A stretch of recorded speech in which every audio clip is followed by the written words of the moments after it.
Today I want to talk about the official software for diagnostics and programming for Toyota.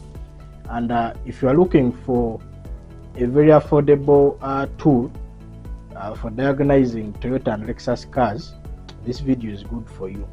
So first of all, just like BMW has ISTA and Mercedes has Zentry, Toyota developed a software called TechStream, and it was specifically developed for Toyota dealerships with a very good comprehensive package for premium diagnostic features, from reading codes, erasing them, accessing ECU information, viewing live data, performing service functions, having diagnostic features for hybrid and electric vehicles, and so on.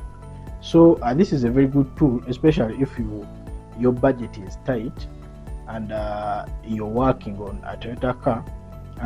What you need to use this software are two things. First, if you have a laptop, then that is good. You should also have a mini VCI cable that you'll use as an interface to connect to the vehicle. This VCI cable you see here comes with the TechStream software on this CD. You can order these on the Kawaya app and they will be delivered to you. So if you're dealing Toyota, if you're dealing Lexus cars and Scion, this is a very good tool for you because it was specifically developed for Toyota.